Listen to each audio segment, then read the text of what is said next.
Bonjour à tous, j'espère que vous allez bien. Moi ça va puisque je suis de retour avec une nouvelle vidéo.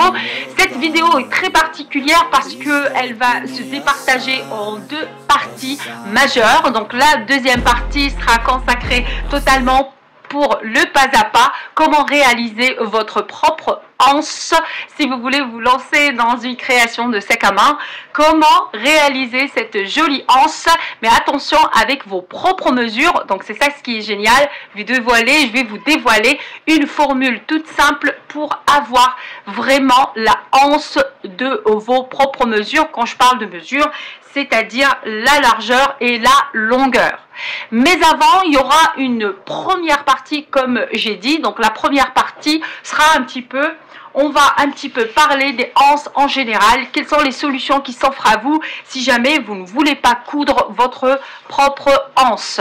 Voilà, donc quelles sont les solutions que vous avez devant vous si vous voulez vous lancer dans une création de sac à main. On va parler de matière, on va parler quelles sont les options qui sont sur le marché, est-ce qu'on peut acheter, pas, qu'est-ce qu'on doit acheter, etc., etc.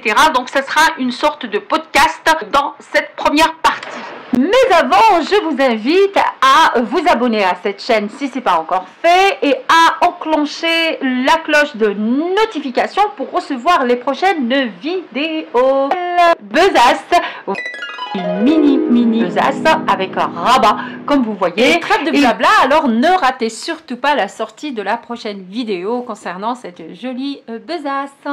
Donc ceci s'agit d'une anse, comme vous voyez, réglable, avec des mousquetons au bout. Donc, la première solution qui s'offre à nous, c'est l'achat. Donc, on peut l'acheter toute faite, une anse. On peut l'acheter comme ceci. Ce qui existe sur le marché, ce sont des anses comme ça, avec deux matières possibles. Donc, soit une matière nylon, comme ceci, donc un petit peu synthétique, plus ou moins qualitatif. Donc, il y en a des épaisses, il y en a des moins. Donc, ça dépend les prix. Donc, voilà. Et puis, au niveau de la largeur aussi, il faut faire attention. Il y en a qui sont plus larges que d'autres. Celle-ci, en l'occurrence, elle fait 3 cm. Donc, c'est un petit peu la moyenne. Maintenant, il y a aussi en coton. Je vous montre un petit peu cette matière. Donc, c'est la même chose, mais c'est en coton. C'est un style de canevas. Une toile pour sac et donc spécial anse, c'est un tissage très serré. Ça existe, on peut les acheter toutes faites comme ceci avec leur mousqueton au bout et leur boucle réglable. Donc elle est prête à l'emploi. La deuxième solution, si vous voulez la fabriquer vous-même, dans ce cas-là, donc il va falloir acheter des sangles ou une sangle au mètre. Pour cela, il vous suffit de prendre 2 mètres, c'est largement suffisant. 2 mètres par projet, ou si vous voulez être plus exact, vous prenez la mesure que vous souhaitez entre 120 cm et 180 cm. À présent, on va parler matière. Donc, il existe 2 matières sur le marché, des matières principales, donc soit du coton, je parle de sangle ici bien sûr, soit des sangles en coton, soit des sangles en polyester, plus ou moins qualitatifs et de différentes épaisseurs ou de différentes largeurs. Ici, j'en ai une à 4 cm, la blanche, et la noire qui est en polyester, elle est à 3 cm. Une autre qui est à peine 2 cm. Donc voilà, il y a de toutes les tailles et de toutes les matières. En tout cas, les matières principales, c'est le polyester et le coton, comme je l'avais dit précédemment. Pour les designs, les couleurs, etc., il y en a absolument de tout. Il y en a même des imprimés. Il y en a aussi de plus en plus en imprimé jacquard. Donc, vous avez de quoi réaliser vos sacs de rêve avec ce panel de choix qui existe sur le marché. Ceci dit, faites très attention parce que parfois, quand c'est pas trop cher, ça laisse à désirer, question qualité. Voilà, donc faites très attention à ça. Allez, à présent, on va parler un petit peu des mousquetons et des boucles de réglage. Ce qu'il vous faut, c'est 2 mousquetons et une boucle de réglage. Ceci dit, il va falloir faire attention à la mesure. Donc, la largeur de votre sangle doit être adéquate avec votre mousqueton et votre boucle de réglage. Ce qu'il faut savoir aussi, c'est qu'il existe sur le marché plusieurs couleurs et plusieurs tailles. Je ne sais pas si je l'avais déjà dit. Voilà. Donc moi, celle-ci, par exemple, cette sangle, je l'avais faite moi-même à partir d'une sangle à mettre que j'ai achetée. Ce qui nous amène vers la 3e solution, c'est de réaliser vous-même votre propre sangle ou votre propre anse avec vos tissus. Alors moi ici j'ai pris une nappe que j'aurais recyclée.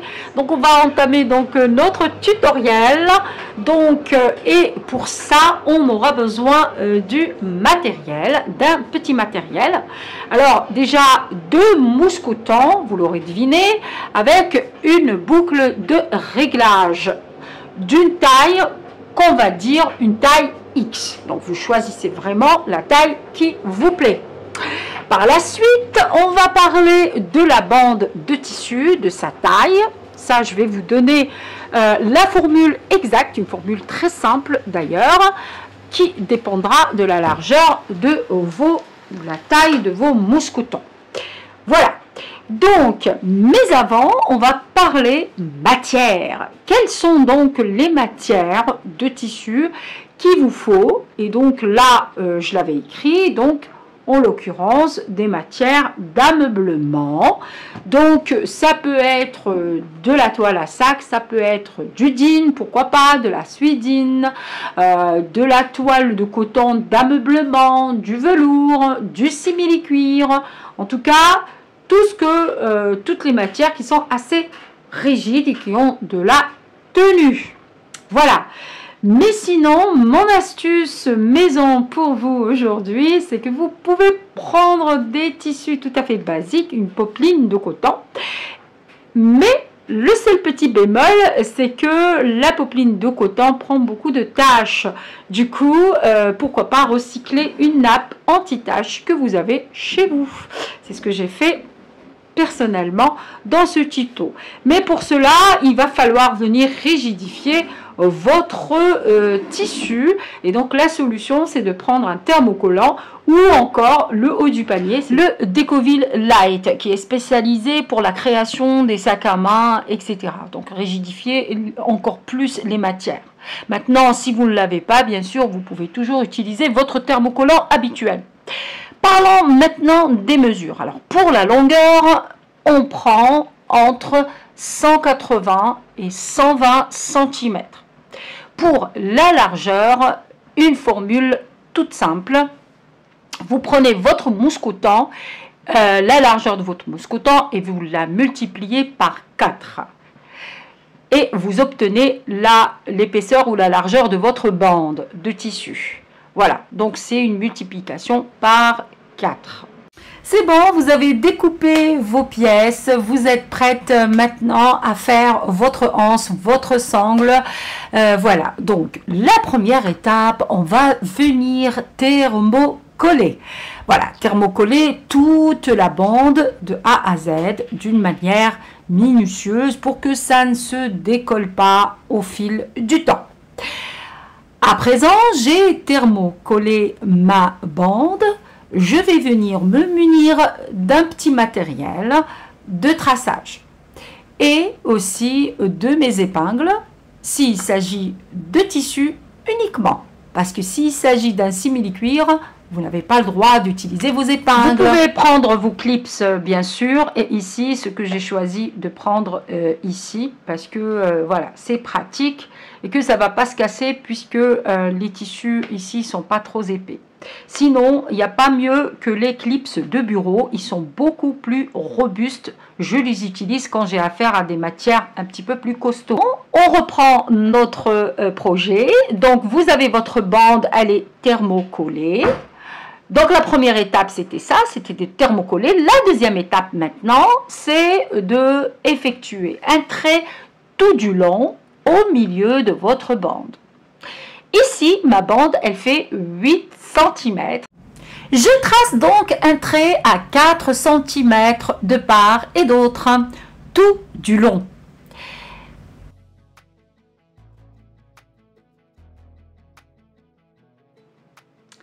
À présent, on va venir replier le bord en coïncidant le bord avec le trait ou le repère qu'on avait effectué tout à l'heure.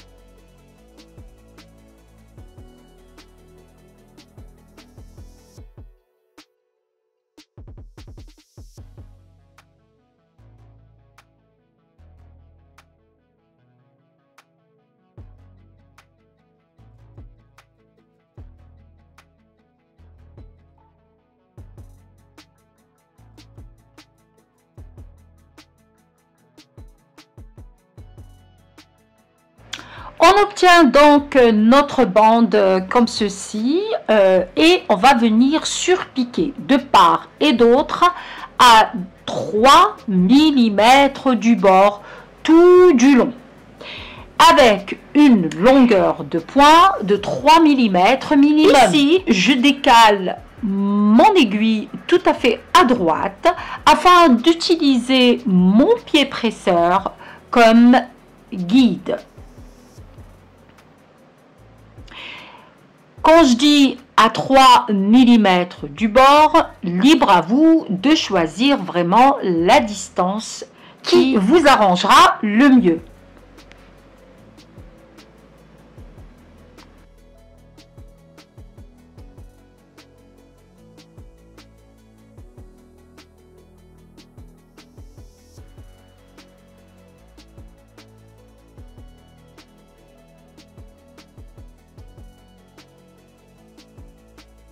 Notre sangle est maintenant terminée. On va venir s'occuper de notre boucle. La barre qui est au milieu, elle a un sens. Donc, il faut faire attention au sens de cette barre. À présent, on va venir prendre l'un des deux bouts, incruster, contourner la barre, comme vous voyez.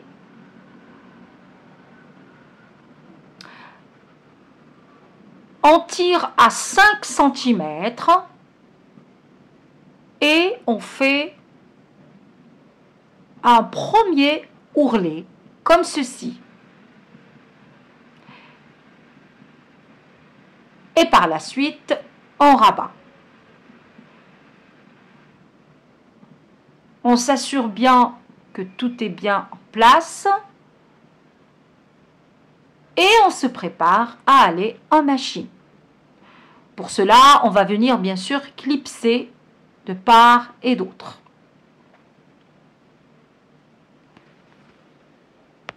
Comme ceci.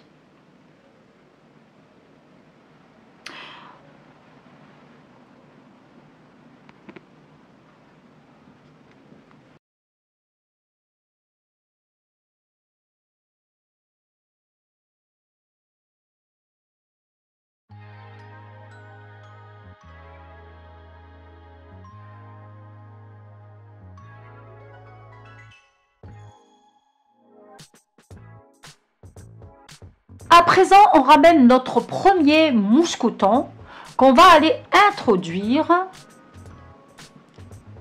Comme vous voyez, en veillant à ce qu'il n'y ait pas de torsion. Donc toujours dans le même sens, on va venir introduire l'autre bout dans la boucle.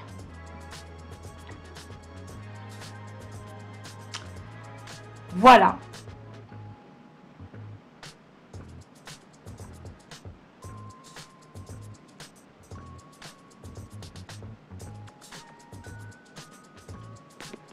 Enfin, on va venir s'occuper du deuxième mousqueton, toujours en veillant à faire attention au sens de la sangle pour que les coutures aillent du même côté de votre anse ou votre sangle.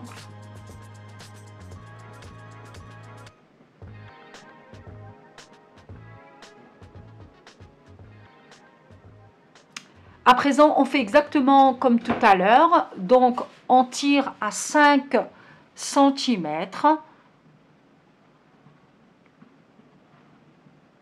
Et on va venir effectuer un double entrée. Un ourlet à double entrée, c'est-à-dire un premier ourlet et un deuxième ourlet.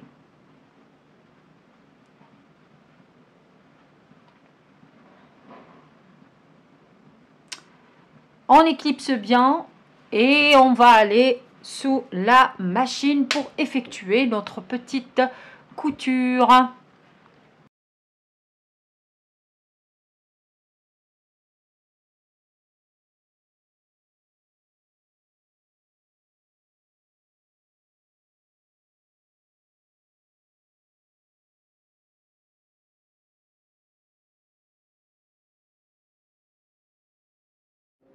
Allez, youpi! J'espère que vraiment que les explications ont été claires pour vous. Je suis contente. Là, on vient de terminer notre jolie sangle un petit peu, voilà, été. Voilà, j'espère qu'elle vous plaît. En tout cas, voilà, vous pouvez très bien la réaliser très facilement. J'espère que si vous avez des questions, des suggestions, n'hésitez pas à me les laisser en commentaire. N'oubliez pas, abonnez-vous, lâchez des petits pouces et enclenchez la notification pour recevoir le prochain tuto. Et oui, il y aura un très prochain tuto, comment faire une jolie besace. Je vous laisse sur ça et je vous dis à très bientôt si Dieu nous prête vie. Bye bye.